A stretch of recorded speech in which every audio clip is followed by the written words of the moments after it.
Hey everybody, welcome to a new video. In today's video, we're going to be talking about the no index issue on Redbubble. We're going to give you a lot of back-end data, a lot of back-end information, just so that you can know fully what you're dealing with and how to actually attack it on all levels. So the first thing is just understanding what no index is and how it comes about. Now, to be clear, guys, with all the different comments that I've been getting on my YouTube channel, the no index issue has been consistently popping up over and over and over again for about the past 8 months. People have been saying, hey, I have no index, do you have the same thing, or, have you ever experienced this? What should I do, etc. Now, part of the reason that I haven't answered them is, for one, I've never had a no index issue on my stores, but I have been basically keeping up with certain stores that have had no index issues, have had, that's a tongue twister, no index issues. So they are experiencing this no index tag appearing on their products or on their designs on Redbubble. Now, just to be clear, the way things work with Google and indexing and things like that is that when an individual has a website, it doesn't matter if it's Redbubble, it doesn't matter if it's any other website, what you do is you submit your website through the Google Search Console. And the way that works is after you validate that you own that particular property on Redbubble, whatever website it is, redbubble.com, google.com, google.com is not a best example. Let's just say I own wallet.com and I write blogs on wallets. Well, then what I would do is I would tell Google I own this property. I would prove that I own it by, doing certain things that are within Google's Search Console. After I have that verified that I own the property, the first thing that I do is I submit a sitemap.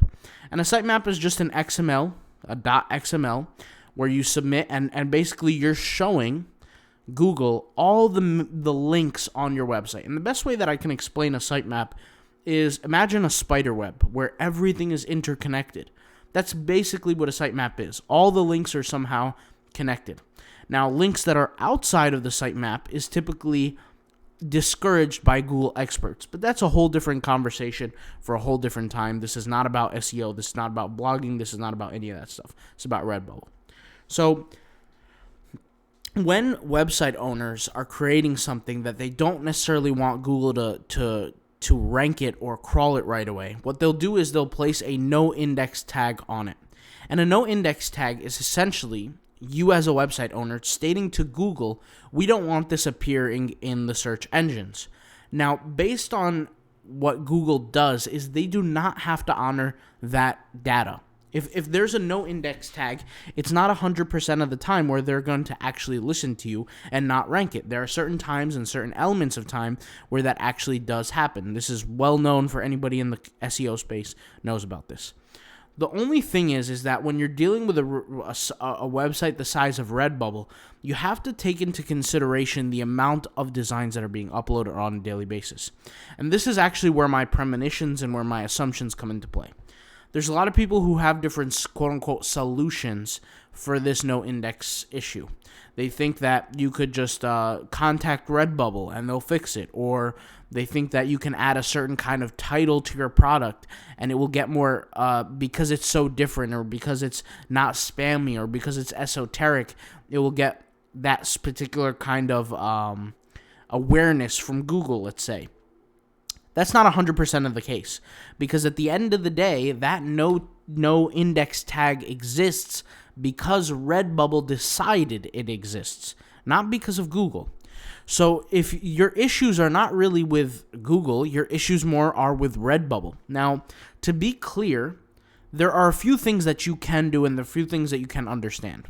So once again, this no index tag, from what I have seen, is not the end of the world, and I'll explain why. Now, yes, what that does do, and there's, from what I've seen, two circumstances. If you have a no index tag in perpetuity, meaning forever, you are, I don't want to say screwed, but you're not in the best position, because what you're doing is you're telling Google, please ignore these designs. And if your store, and this is actually the first myth, is that people think that your whole entire store becomes no indexed or quote unquote shadow banned.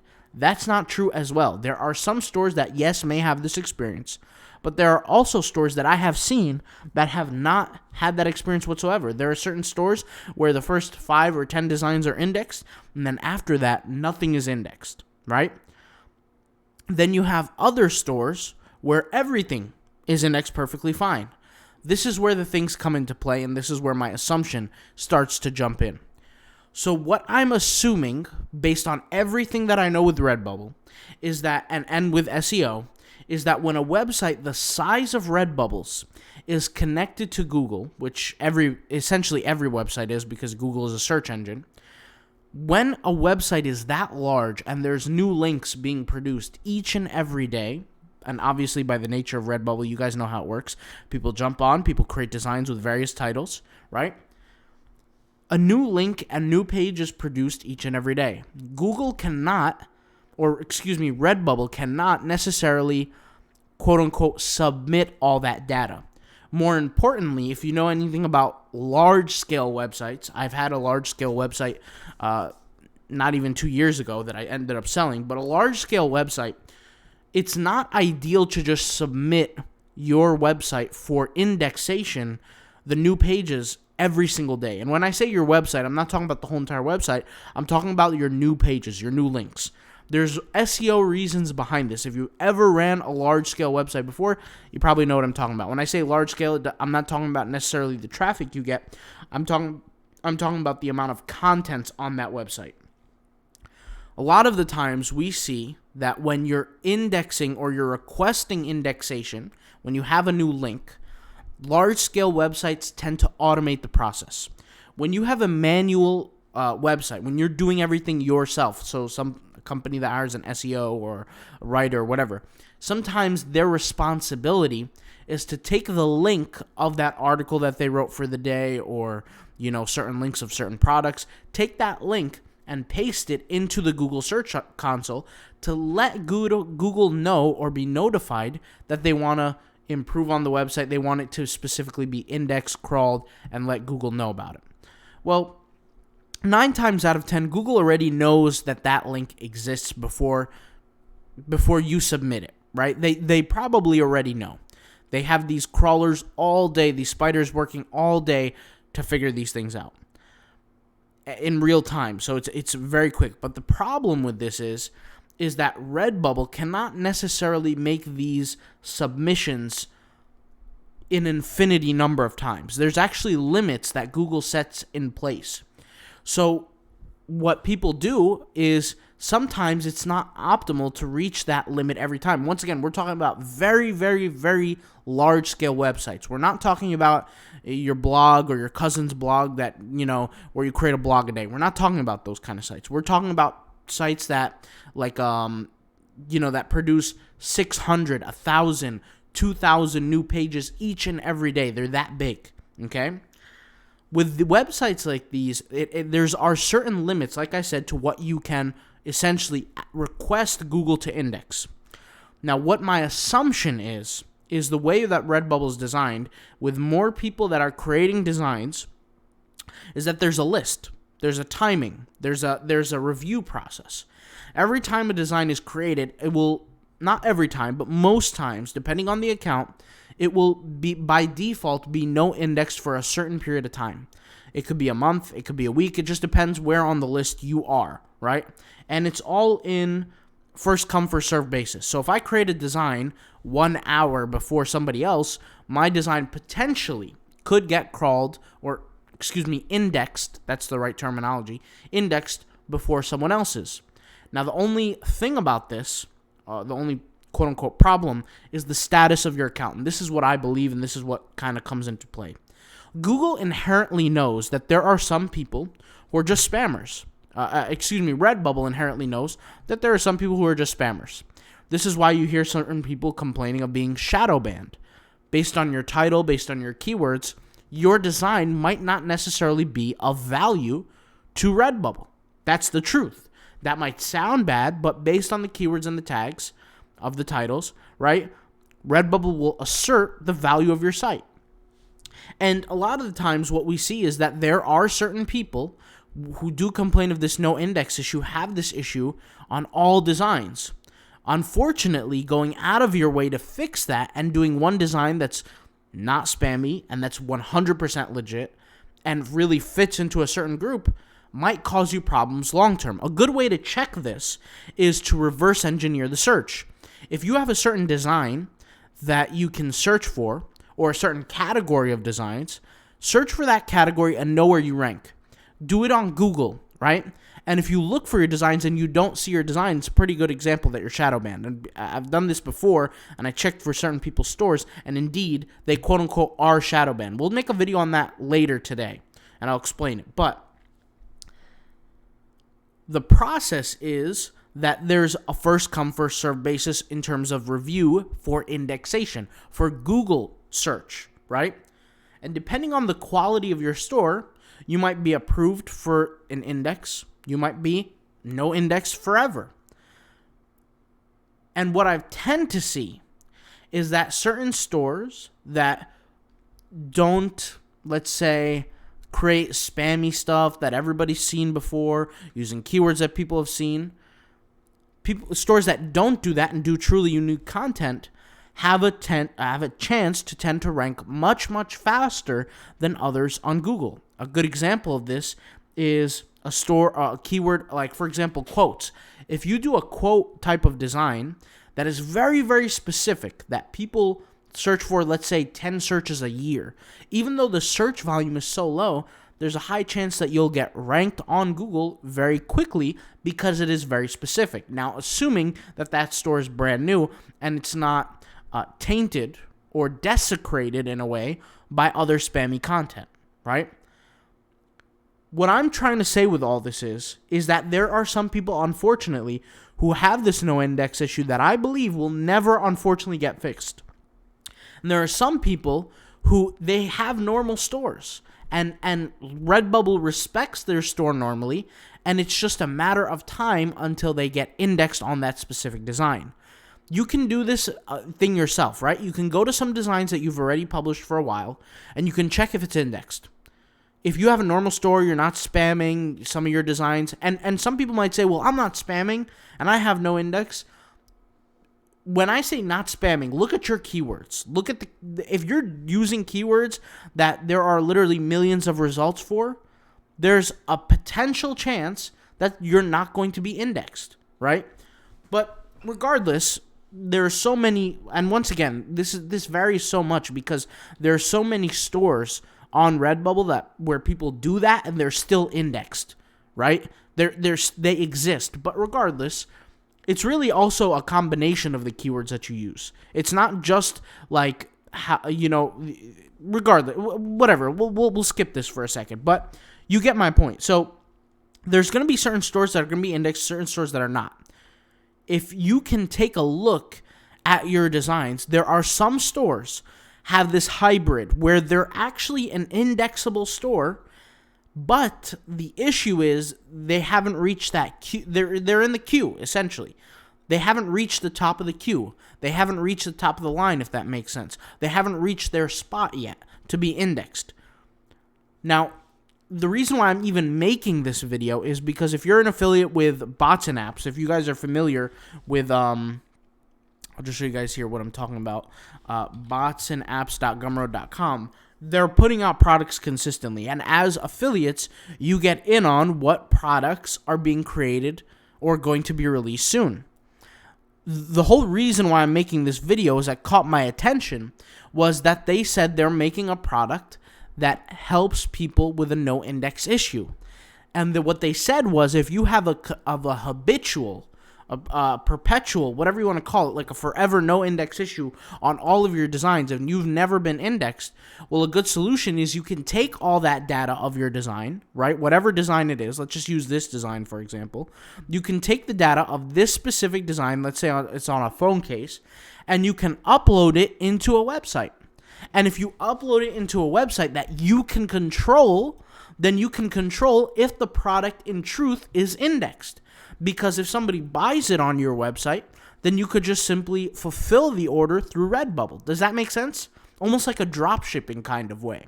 And they said they're working on something like this. Now, I don't know when it's going to be released or anything like that, but I'm just simply saying that might be a solution. So now let's talk about the solutions for if you happen to be no indexed. So one solution is simply your store might be one of those stores that is going to get indexed in time, right? You're just waiting for your spot to hit the queue. You're waiting in your queue. You're waiting in your wait time, essentially. It might be a few weeks, it might be a few months, it might be a few days. You're waiting for that next moment where your designs get quote-unquote indexed. Because your older designs are indexed, but your newer ones are not. Then in that case, your solution is just simply wait. Create more designs and wait. You might have an individual who has no index on every single design and is struggling a lot in that kind of aspect, and they get zero Google traffic. Well, in that case, you have two solutions. Your first solution is just to purely just abandon your store. Abandon your store and create a brand new store and do things right the next time, right? That's a solution. The second solution is just to keep creating designs, but market them on social media so that they actually get attention to kind of fill up the gap from the traffic that you're not getting from Google. Now, me personally, this is not something I actually recommend. Now, you guys know I'm a big proponent of using social media. Like, you guys know I use bots and apps as a brand to promote my business on Instagram. I use their tools, I use their products, I use their bots, I use all that stuff. But in your situation, by you trying to make up for the traffic that you're not getting on Google, you're hurting yourself long term because you're not taking advantage of the Google traffic. The Google traffic is the wave that should carry you into the future, right? Now, once again, you have solutions. You can either do this through social media or you can just abandon the store and start something new. I personally, if I was in your position, I would abandon it. But now, potentially, there is a third solution.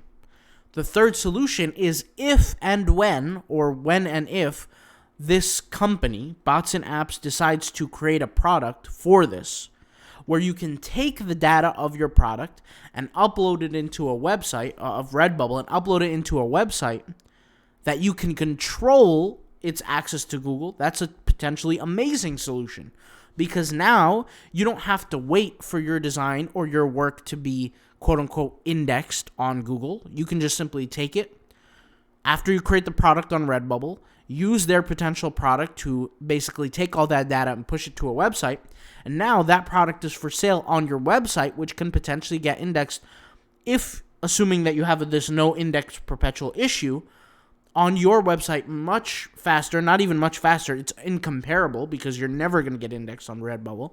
And then you get sales from there and then fulfill them through Redbubble. That's a potential too. Or you can be one of the last people, which in my case, and I'm very lucky to have this, I have zero no index issues. And I've never had an experience like that where I just simply get indexed all the time and you could just do nothing at all. I mean, you're not going to need to. In my opinion, I would first check if you have this issue. Just check. Some people perpetually have it, meaning forever they do have this issue. And you're going to have to ask yourself those hard questions. Some people don't. The no index issue, remember, at the end of the day, is what Redbubble makes of it. Meaning, if Redbubble decides that your work will never be indexed, right, then you will have that issue on your products forever. There's nothing that you can do to make them change their decision. But by you adding a certain title to your product or promoting on social media, these are things that you can do to help it, but it's not going to cure it. That's something you want to be aware of. And so by the end of this video, if you haven't watched the video with the solutions and things like that, watch it back again and think about what is your game plan. And what does Redbubble mean to you? What was your end goal? Like for me, when I think of this, my number one source of traffic for all products that I sell is Google. That's what I keep in mind all the time. So for me, if I was in a situation where I had a no index issue, I'd probably want something where I could take all my product data that I worked hard to design and input it on a different website. right? That's something that I personally would want to do. But once again, it's different for everybody. Maybe I would take the time to abandon my store and create a new store and see if that indexes. Maybe I'm just written off as a whole on Redbubble through IP, through MAC address. So things you want to check. But in that case, we are going to make this video a follow-up video for later today about being shadow banned, quote-unquote shadow banned. So we're going to talk about that in the next video. If you're watching this and the tool comes out for bots and apps, and I don't know what it's like, so I have no idea, just as an affiliate, they send out newsletters every month, and they tell you what they're up to, what they're going to release. We don't know when they're going to release it. We don't know how they're going to release it. We don't know the time they're going to release it. We don't know. So if you're watching this a week into, from when I posted this, a month, a year, look in the description, and you might see, like part 2, part 3 to this video. And that will be potentially your solution to what you're watching, okay? If you have the no index issue, all right? So hopefully, I really hope you guys get this thing figured out. If you have no index, once again, the first thing you want to do is you want to look at your actual store and check if your older designs are indexed and if your newer designs aren't. If that's the case, then you should be okay, right? You shouldn't have to worry too much. It will just be a matter of time. It could be a few weeks, a few months. I don't think it will be a few months. I don't even think it'll be a few weeks. It could be a couple weeks, 2-3 weeks, and that's it, max. But you could be in a scenario where that's not the case and you are, quote-unquote, shadow banned or no indexed on all your products, which we'll talk about that in part 2, okay? So I'll see you guys in part 2.